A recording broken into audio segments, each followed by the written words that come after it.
é dia 27 de fevereiro de 2022, domingo. 13 horas e 20 minutos em Franca, São Paulo. Nós estamos realizando o culto cristão no lar e nesta fase optamos pela leitura desta obra, A Morte e o Seu Mistério. A Morte e o Seu Mistério é uma trilogia de Camille Flammarion, onde no primeiro volume ele trata da aparição de fantasmas de vivos, pessoas que gozam de perfeita saúde e que, por motivos a serem apurados, caso a caso, aquele indivíduo torna-se um duplo, e este duplo vai em direção ao alvo de interesse do vivente. E essa pessoa que recebe esse duplo chama, segundo o Flammarion, percipiente. Percipiente é aquele que percebe a manifestação do duplo.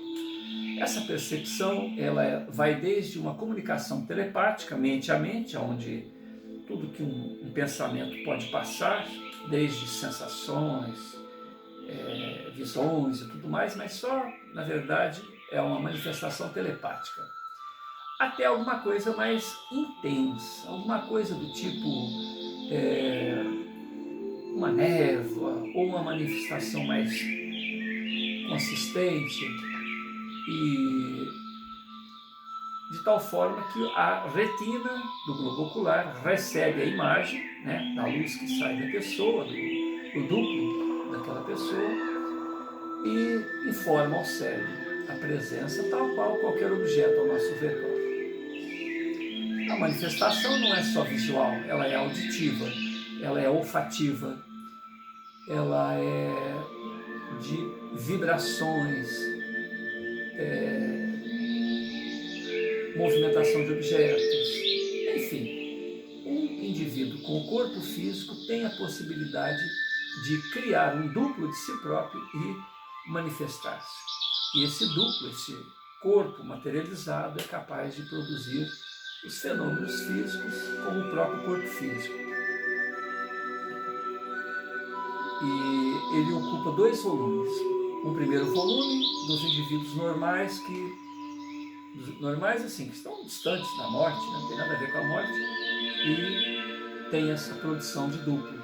O outro, os agonizantes, uma semana, 2 dias, horas antes do desenlace do corpo físico, e reserva o terceiro volume exclusivamente para a manifestação dos fantasmas dos mortos. Paralelamente ao trabalho de Camille Flammarion, um russo por nome Alexander Ksakov, por motivos outros, porque Camille Flammarion diz que o primeiro volume tem 400 páginas, o segundo 362 e o terceiro entre 300 e 400 páginas, mas que cada um desses volumes poderia ter 4.000 páginas, devido ao grande volume de material que ele tinha. Então ele teve que selecionar alguns, nem sempre por importância, mas por uma questão de método, né? Para que pudesse encadear uma sequência de ideias, de fatos, porque o mais interessante é que o Flammarion ele utiliza das conjecturas de outros pensadores que também observam aquele tipo de fenômeno e coloca ali, ele vai semeando junto com os fatos, que o objetivo dele é fazer igual acontece nas observações astronômicas, porque o Camille Flammarion foi um astrônomo, era um astrônomo, né?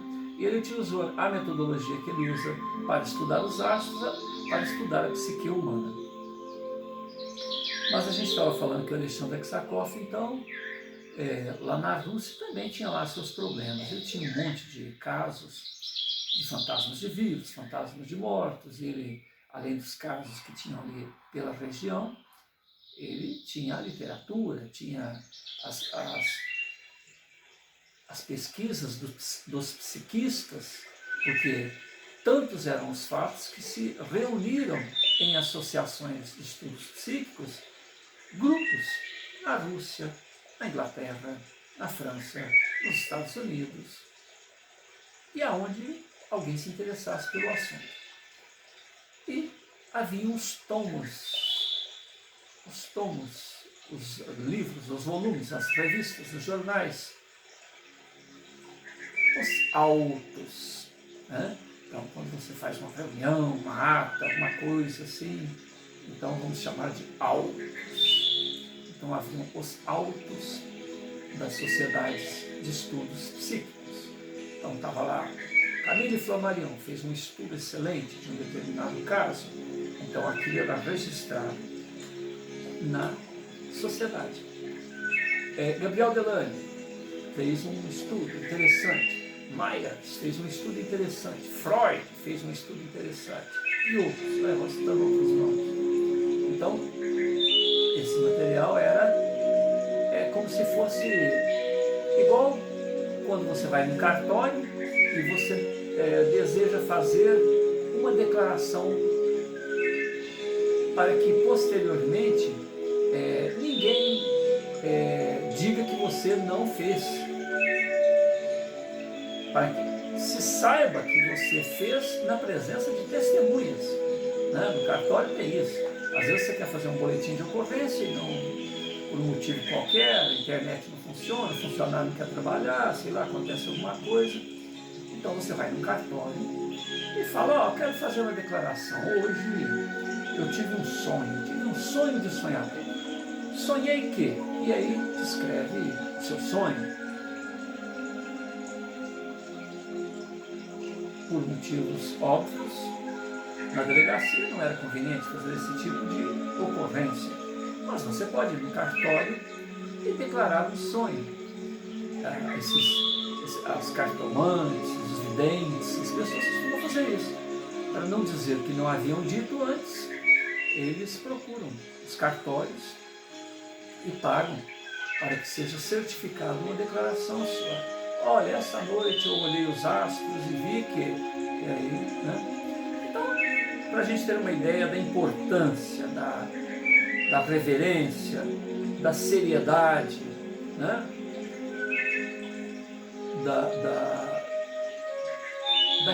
Daquela pesquisa em particular, que nas sociedades psíquicas, cada um dos pesquisadores selecionava vários casos que ele foi atrás, ele foi certificar-se. Nós temos que lembrar que a maioria desses pesquisadores tinha dinheiro, era gente que ia atrás, pesquisava. E com isso, todos os psiquistas do mundo poderiam compulsar essas pesquisas dos colegas. No campo da biologia, no campo da medicina, da odontologia, sempre existem as publicações científicas, né, para que as pessoas saibam de uma descoberta que a pessoa fez. Olha, descobrir, vamos colocar um caso aqui, descobrir que a luz colorida interfere nas plantas, assim. Descobrir que a relação de um determinado fungo com uma determinada planta, ela é parasitária, ela não é simbiótica. Então, ninguém sabe. Você vai apresentar aquele... É tipo assim, é um inovador, se apresentou o fato. Né? Para a gente ter uma ideia, o que significa a importância, quer dizer, era um momento de revelação, era um momento de constatação, resultado de gastos, de pesquisas, de investimentos, de cérebro, de dinheiro, de esforço, de suor, de tempo.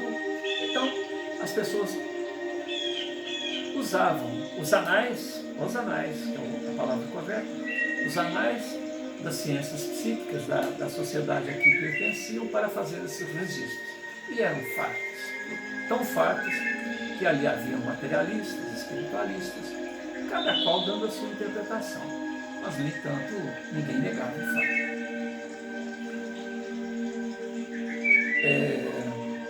Então nós estamos no capítulo 11, onde o Camille Flammarion vai contar a história. Aliás, ele já contou, né, na parte anterior, onde que nós lemos, Alexandre Dumas tinha um pai militar e o pai estava doentinho, ele tinha 4, 5 anos e a família não queria informar ao menino que o pai estava às vésperas da morte. Se isso é bom ou ruim, né? Mas era a decisão da família. Eu sei que eles pegaram o menino, levaram para a casa de um tio, a priminha ficou enrolando ele por ali. Até que numa noite ele escuta uma pancada na porta e essa pancada é impossível um vivente produzir, porque eles estavam em um quarto isolado, porque a priminha estava vigiando para que ele não saísse, não ouvisse nada a respeito do que estava acontecendo lá com o papaizinho dele. Ele era um militar, estava muito doente, estava agonizando, e eles sabiam que a qualquer momento ele iria morrer, a família, né? Então eu queria preservar a criança dessa informação. Como? Né? Qual a psicologia usada para isso? Mas aí o Alexandre Dumas escuta essa pancada, a priminha que está vigiando ele também ouve, os dois acordam, e aí o menino nem está imaginando em morte nem nada, ele fala, o papai está chamando, né?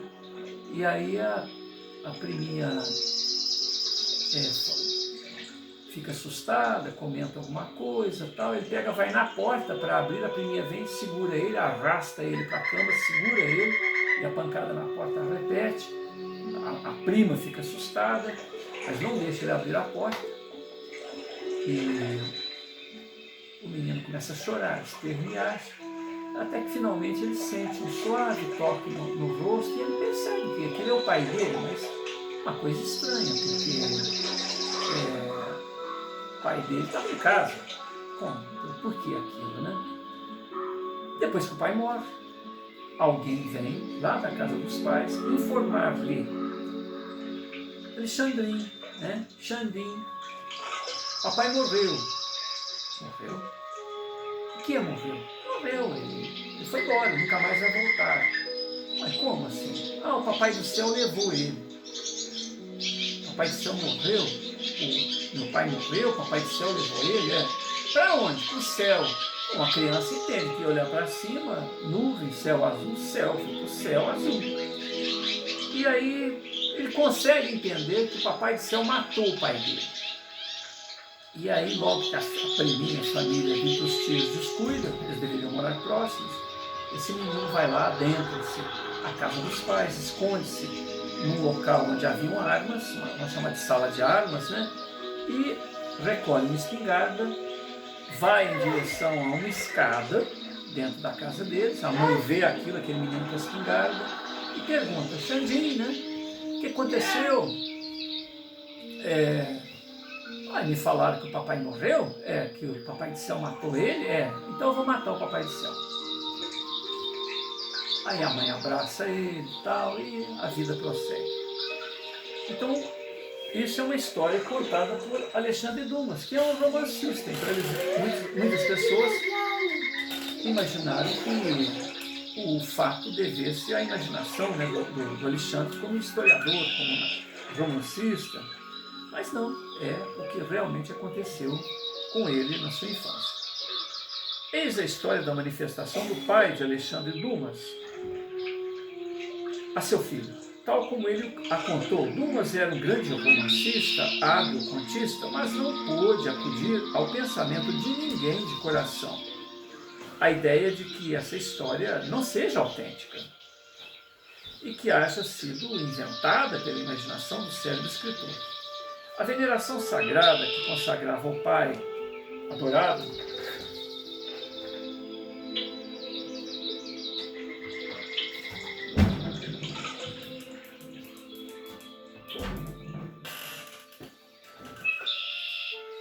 não deixa margem a qualquer dúvida em nosso espírito. Todos os que conheceram, apreciaram a franqueza, a lealdade de seu caráter. O arranjo literário que porventura tenha dado em a redação de sua narrativa, nada pode tirar a realidade. De que natureza esta pancada batida à porta? A sua autenticidade não é duvidosa. Os nossos leitores conhecem esse gênero esquisito de manifestações pelo capítulo especial que atrás lhes dediquei. Que relação tem essas pancadas com a alma, o cérebro dos mortos? Como vimos no outro ponto, pensa-se nas transmissões elétricas, mas devemos confessar que no estado atual de nossos conhecimentos, a explicação é impossível. O fato nem por isso é menos real e incontestável. Trata-se, na verdade, de uma manifestação correspondendo à morte. A questão para nós é saber em que momento a morte se produziu, se foi um pouco antes ou um pouco depois do falecimento. É uma vibração do éter. Foi ao mesmo tempo de ordem psíquica e de ordem física.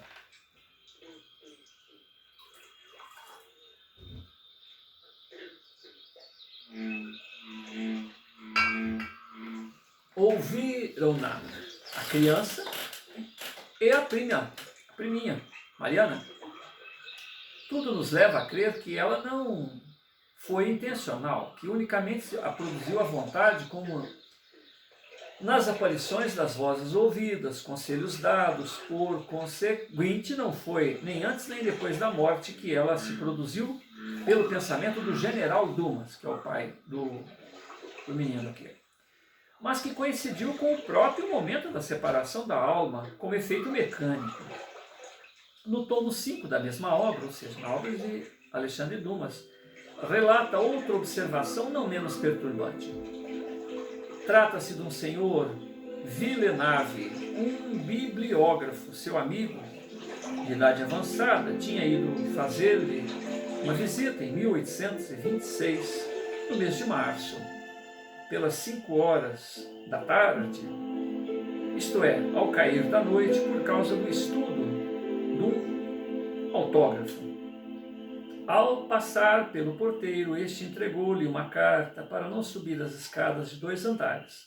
A carta anunciava ao Sr. Villeneuve a morte de uma amiga muito amada, morte que ele acabara de ser advertido misteriosamente pela queda de seu retrato. Trata-se de um belo pastel, uma pintura em pastel do quadro da amiga, cuidadosamente suspenso na parede de seu quarto. O célebre escritor acrescenta: este fato extraordinário fez-me relembrar a aparição de meu pai, na mesma noite de sua morte. Viera acordar-me, sendo eu criança, e eu repetia, sem poder responder essa pergunta tantas vezes feita a mim mesmo, por que laços misteriosos se prende, pois, a morte à vida. Mais tarde, quando perdi minha mãe, que eu mais que tudo venerava neste mundo, que por seu lado me adorava, além de toda a expressão, recordei-me dessa dupla manifestação, perto do leito em que acabara de expirar. De joelhos, com meus lábios em sua mão, supliquei-lhe que, se de alguma forma do seu próprio ser sobrevivesse a ela própria e aparecesse em derradeira vez. Vindo à noite, deitei-me num quarto insulado, esperando com o coração palpitante a visão da minha bem-amada. Inutilmente contei quase todas as horas, sem que nenhum ruído, sem que qualquer aparição viesse consolar a minha fúnebre vigília, e então publiquei de mim mesmo e de outros, e então duvidei de mim mesmo e dos outros, porque eu amava tanto a minha mãe e ela me amava tanto a mim que, se pudesse levantar-se uma última vez da cama para me dizer o seu derradeiro adeus, e tê-lo-ia feito certamente. Agora um comentário aqui de Flammarion.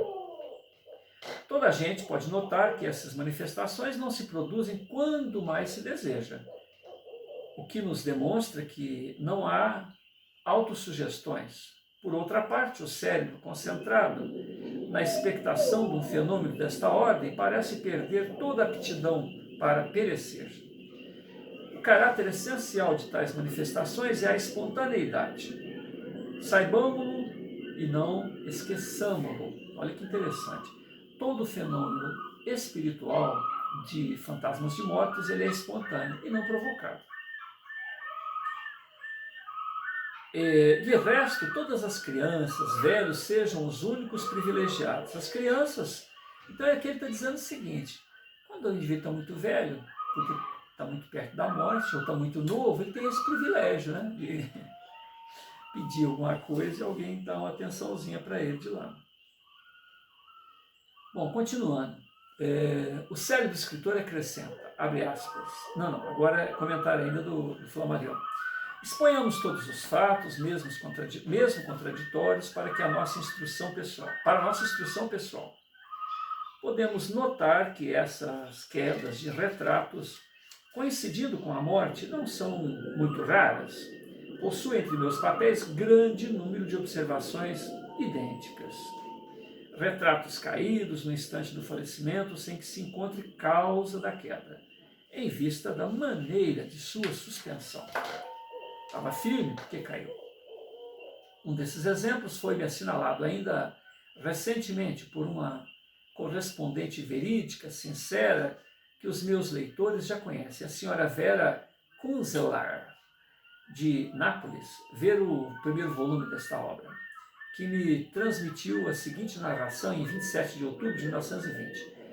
Nos princípios do ano de 1917, minha tia, a senhora Paulina Riesberg, tinha seu marido na guerra, mas, contando mais de 40 anos de idade, julgava-se que estaria na linha da retaguarda e, consequentemente, ela não se preocupava muito com ele. Certa manhã, 12 de fevereiro, minha tia entrou-me no quarto pelas 10h30 para procurar qualquer coisa. Precisamente no momento em que ela franqueava o limiar da porta, o retrato de seu esposo, um grande retrato que o representava em uniforme militar, destacando-se da parede, caiu e, escorregando no assoalho, chegou até os pés dela. Verificamos o prego, o cordão que o retinham na moldura, encontramos intactos. Minha tia, muito impressionada, contou o caso singular a algumas pessoas conhecidas, acrescentando temer que tivesse acontecido qualquer desgraça ao seu marido. Naturalmente, disseram que é hábito dizer em tais circunstâncias: bom Deus, minha senhora, vai tornar-se agora supersticiosa? Não creia nessas tolices. Mas minha tia, convencida de que um infortúnio havia ocorrido, marcou o seu calendário nesta data com uma cruz vermelha e durante 3 semanas esperou notícias do ausente. No começo de março, soube que meu tio, Adolfo Riesbeck, morrera no campo de honra, como ali se diz, ferido por uma bala na cabeça na manhã de 12 de fevereiro pelas 10h30. Quem assina é Vera Kunzelar. Uma observação. Embora o senhor, muito querido mestre, ele está falando com Flammarion, conheça esses fatos e que mereça crédito da minha palavra, pedi a uma tia, atualmente de Nápoles, que confirmasse a minha narração. Eis o seu autógrafo.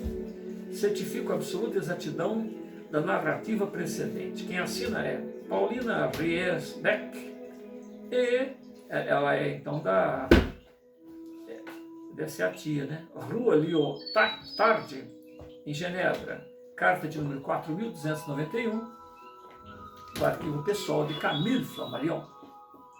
As manifestações de moribundos revestem as mais singulares formas. Eis uma que me foi enviada de Bruxelas, a 12 de maio de 1900, na carta abaixo transcrita. Abre aspas.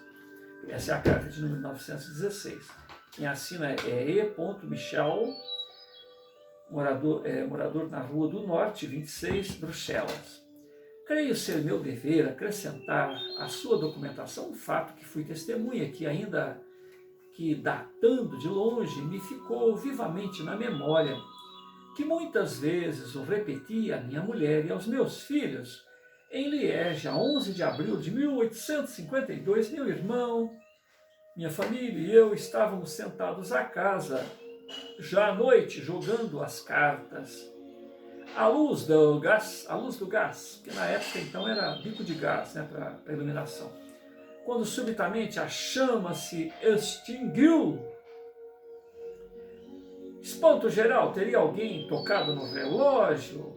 Não, porque nos compartimentos contíguos o gás continuava a arder. Reacendeu-se o mesmo bico sem dificuldade, mas vimos então meu pai, muito pálido, ouvindo-o balbuciar: tenho o pressentimento que minha mãe acaba de morrer. Em vão zombamos da ideia, que não tinha a menor razão de ser. Isso de nada valeu. A inquietação de meu pai terminou por se comunicar a todos e não tardou que nos chegasse um despacho de Maastricht, a 30 quilômetros de Liège, anunciando o fatal acontecimento. Não sendo eu nem supersticioso nem cético, transmito-vos o fato em toda ligeireza e no interesse único da verdade. E. Michel.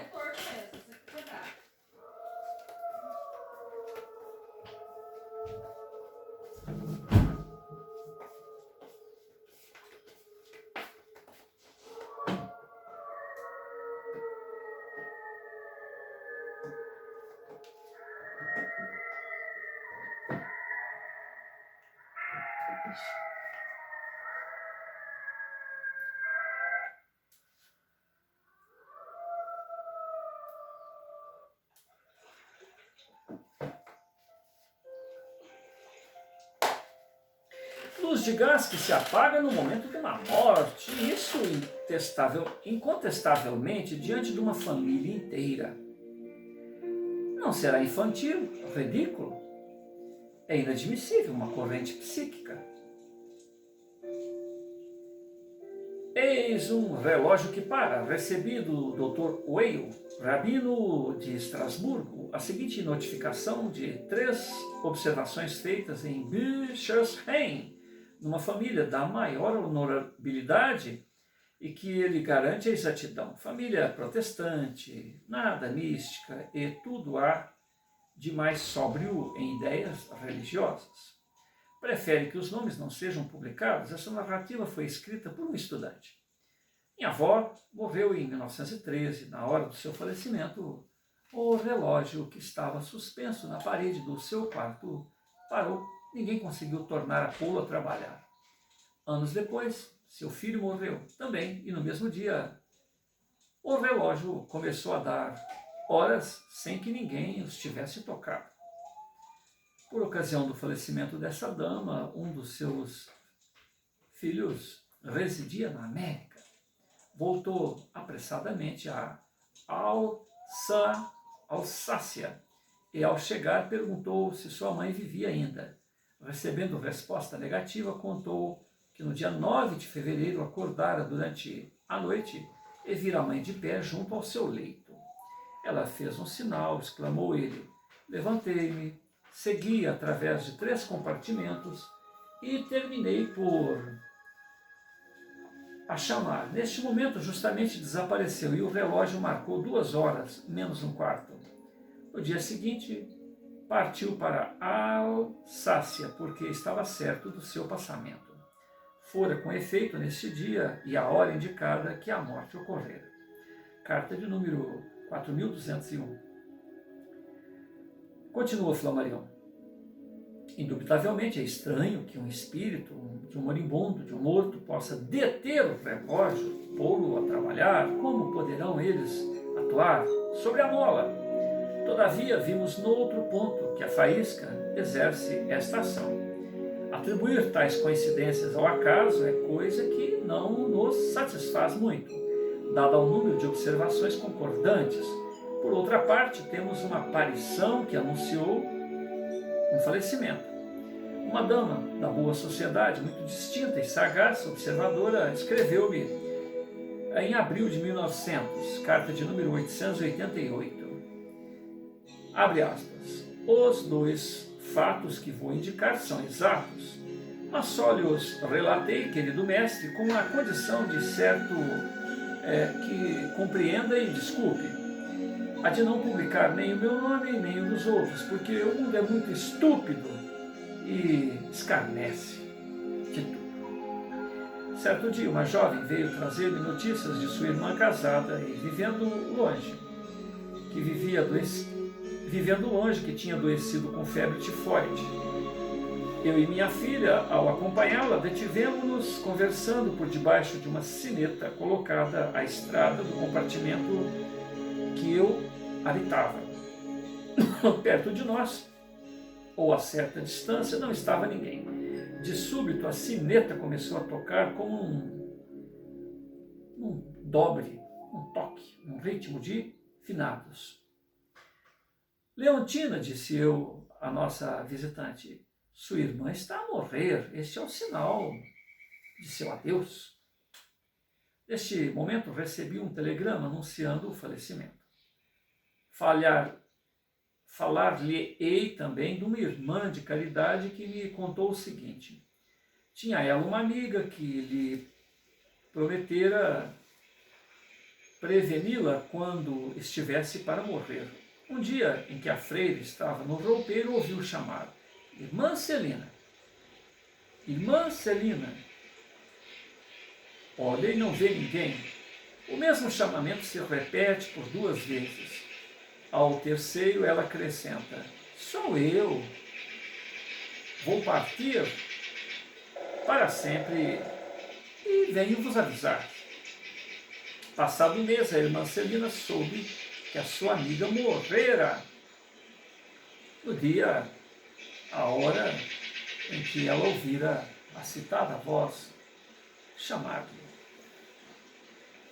Essas 2 observações, análogas às que mencionamos atrás, a sineta de São Francisco de Sales e da vizinha de Victor Hugo, na Praça dos Vosgos. Em julho de 1919, recebi do meu amigo Dr.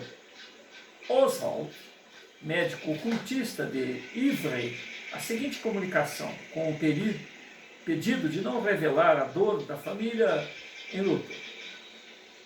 Publicando o nome da narradora, trata-se de uma pobre mãe de família e que seu filho H. morto na última guerra. Eis a carta desta mãe. Abre aspas. Vizinha de Victor Hugo.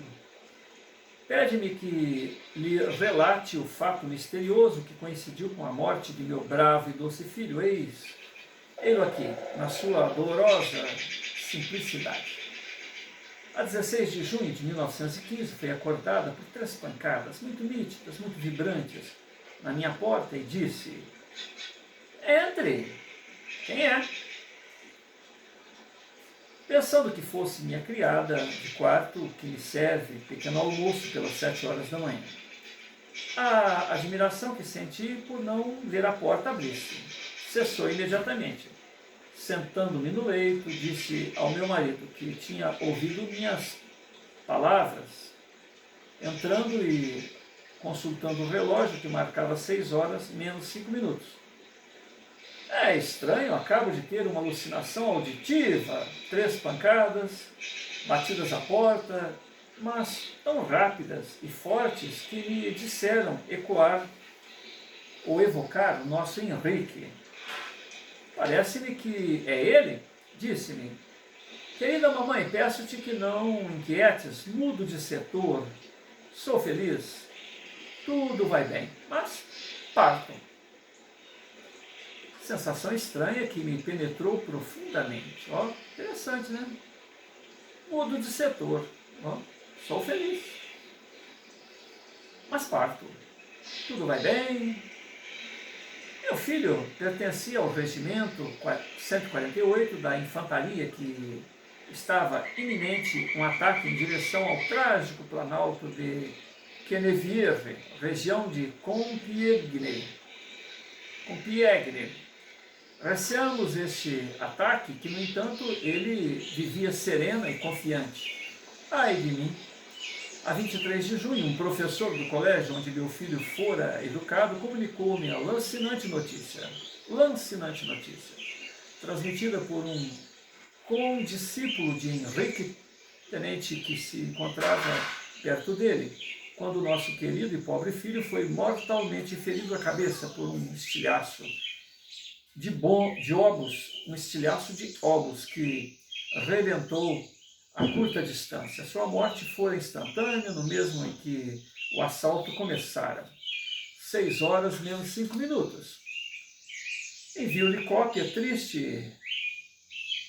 dessa triste carta do amigo dele, narrando o combate e a morte de meu filho, precisamente a hora indicada. Carta de número 4093. Seria inútil supor que esta sensação auditiva da mãe, querendo ouvir o filho, assim como as pancadas, a batida da porta, tenha sido produzida pelo moço soldado que havia de morrer vítima de estilhaço de obus. A transmissão poderia ou deveria corresponder ao mesmo momento da morte. Vimos nas páginas precedentes grande número delas, anteriores ao falecimento. Nós as veremos posteriormente à morte, no volume 3º, no próximo tomo dessa trilogia. Esta que mencionamos coincidiria com o próprio momento. Vê-se tanto a nossa classificação é útil, vê-se o quanto a nossa classificação é útil. Na precedente narrativa, a mãe é informada da morte do filho. Na que se vai ler, uma filha sente à distância, num pesadelo singular, a morte de sua mãe, agonizante, a 100 quilômetros de distância dela. Uma carta que me foi transmitida de Lourdes, em 11 de junho de 1920, relata-me o seguinte, abre aspas, quem assina é Pedro Proubert, em Lourdes, carta de número 4159. Minha mãe fora advertida da morte de sua própria mãe. Essa última vivia com uma de suas filhas no lugarejo de Alti-Garone, Arlos, não distante da fronteira espanhola, do Val d'Aran. O autor de Estrela deve certamente conhecer esta região deliciosa. Minha mãe residia em Londres, ou seja, a distância de 100 quilômetros aproximadamente de Arlos. Por uma noite de outubro de 1918, durante seu primeiro sono, foi ela despertada de repente, não só com o sentimento da presença de alguém, mas ainda com a sensação muito nítida de que estranha mão lhe agarrara o pulso, apertando-lhe fortemente. Ao mesmo tempo, ouviu-se grande estalido, parecendo vir das proximidades da porta. Tendo imediatamente acordado meu pai, minha mãe contou-lhe o seu pesadelo, informando-o da inquietação que a atormentava acerca da minha avó, que ela sabia encontrar-se muito fraca. Havia alguns dias, readormeceu, mas seu sono foi toda essa noite muito agitado, intermitente. Ao seu espírito apresentava-se um sonho constante e único, a visão de uma câmara ardente. Minha avó, que encontrara na agonia, ao começo da noite, sem dúvida, no momento em que minha mãe teve a sensação de que agarraram-na pelo pulso, morreu ao romper da aurora do dia seguinte. Minha mãe, nenhuma surpresa, experimentou ao receber, pelas 10 horas, o telegrama fúnebre. Todo esse dia conservou a impressão do pulso fortemente apertado, falando-me do estalido particular ao qual se faz alusão nos primeiros documentos que o senhor publicou. Compreendeu nitidamente que ele representava uma advertência. Minha mãe foi educada na simplicidade de costume de uma família de camponeses muito crente e piedosa. Essa sensação telepática subjetiva não é a mais dolorosa que as antecedentes, nem do que as duas seguintes, que confirmam simplesmente o fato incontestável dessas tão diversas manifestações. Foram enviadas de Montpellier, a 6 de agosto de 1900, essa carta. Nós estamos à página 303, no finalzinho, e como é uma leitura longa, nós vamos parar por aqui.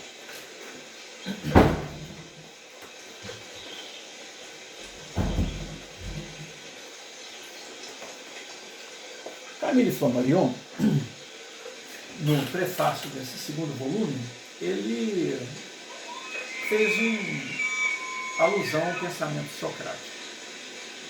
Ninguém sabe o que é a morte, nem se ela será o maior dos benefícios para o homem. Apesar disto, tememo-la como se for o pior de todos os males. Atenienses, acabais de me condenar à morte. A voz divina, que nunca deixou de fazer-se ouvir por mim durante todo o curso de minha vida, manteve-se hoje silenciosa. E eu não me defendi de vossas acusações. É porque acredito que o que se sucede é para um bem. Vou sofrer a sorte que vós me condenastes, mas a iniquidade, a infâmia ficarão para sempre amarradas à memória dos meus juízos. Submeto-me a minha condenação e eles certamente hão de submeter-se às suas. É deste modo que as coisas deviam se passar. E no meu entender, tudo acontece para o melhor. Quando a morte se aproxima do homem, tal qual ocorre comigo neste momento, o que nele existe de mortal desaparece, desagrega, se entregando aos braços da natureza. E o que nele há de imortal, de incorruptível, retira-se intacto.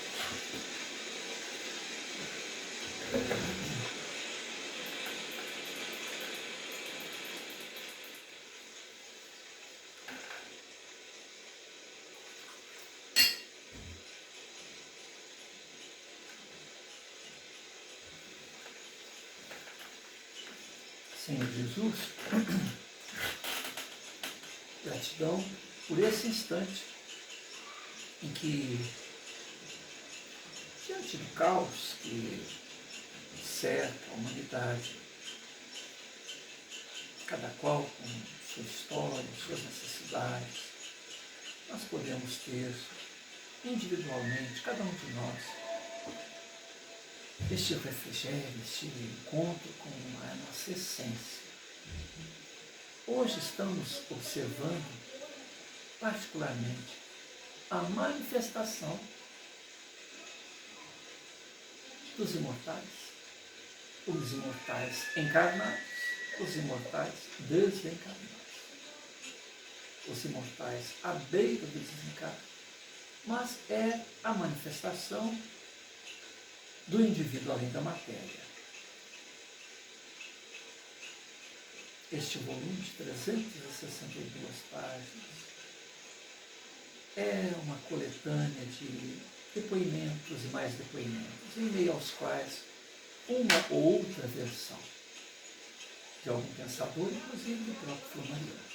Mas ele, à semelhança do que faz em suas anotações astronômicas, ele se ocupa em administrar uma correlação entre os vários fatos, os vários eventos, para que nós possamos ter um parâmetro de que aquilo não é uma coisa casual, não é alguma coisa que se justifique no comum, que isso está ligado a um valor maior, aonde é permitido pelo Altíssimo, para que cada um de nós tenha o seu momento de introspecção e compreenda que morrer não é morrer, pelo menos dentro da adjetivação dos sinônimos que até hoje compreendemos. Diante desses fatos, diante dessas pesquisas, diante do grande volume em que a imortalidade se mostra e a essência do ser imortal se apresenta, mesmo estando no corpo físico, podemos dizer que a doutrina espírita, que as ciências psíquicas, que o esforço dos próprios imortais na responsabilidade de alertarmos a nós mesmos e alertar a eles mesmos quando novamente se encarnarem, porque nós estamos pegando casos aqui de quase 200 anos atrás.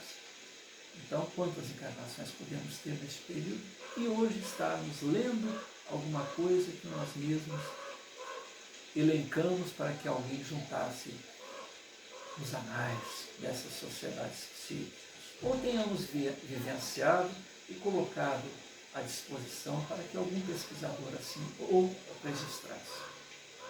De qualquer forma, é um esforço titânico, é um esforço de almas nobres, é um esforço de pessoas que vão além do momento presente, das convenções presentes, colocando a honra em risco, o respeito das pessoas comuns em risco, porque basta a pessoa citar o assunto. Hoje, por exemplo, se nós falássemos em ufologia, em discos voadores, dependendo da pessoa que você é, a pessoa vira as costas e não dá bola, né? A pessoa ignora, é coisa de maluco, é coisa de otário, de pessoa que não tem o que fazer na vida. E se nós estamos convivendo, saibamos ou não, com pessoas mais revoltas, pelo menos intelectualmente, né, do que nós mesmos, por que desconhecer essa realidade? E mais ainda, em relação à própria imortalidade. O mais interessante nisso tudo é que a gente faz uma dobradinha nesse pensamento. Nós, os seres mortais, matriculados na escola da Terra, portanto, fantasmas de vivos, ou nós, desencarnados, ausentes do corpo físico, mas manifestando-nos. Qual a dificuldade em entender que seres encarnados, talvez nesta mesma dimensão ou em outras dimensões, estando presentes aqui junto a nós, não poderia ser nós mesmos? O que dificulta um ser fora da matéria e fora da realidade do orbe terrestre, ou seja, um ET, reencarnar-se em corpo físico, o ser imortal matriculado aqui na vida da Terra. Será que nós seríamos nós mesmos, viajantes do universo, momentaneamente matriculados na Terra? Né? É uma coisa de se pensar, uma dobradinha, porque o raciocínio estica um pouquinho mais. De qualquer maneira, grato, Senhor. Muito grato por essa oportunidade. E rogamos aos mensageiros do Cristo, aos nossos companheiros, ao próprio São Marion, que multipliquem o nosso esforço, colocando nesta gravação as energias necessárias para que cada um, quando tiver a oportunidade de dar uma passadinha de olho, possa se sentir bem, possa se sentir um tanto mais animado, um tanto mais responsável no que sente, no que pensa, no que decide e no que faz. Porque certamente somos herdeiros de nós mesmos. Muita paz.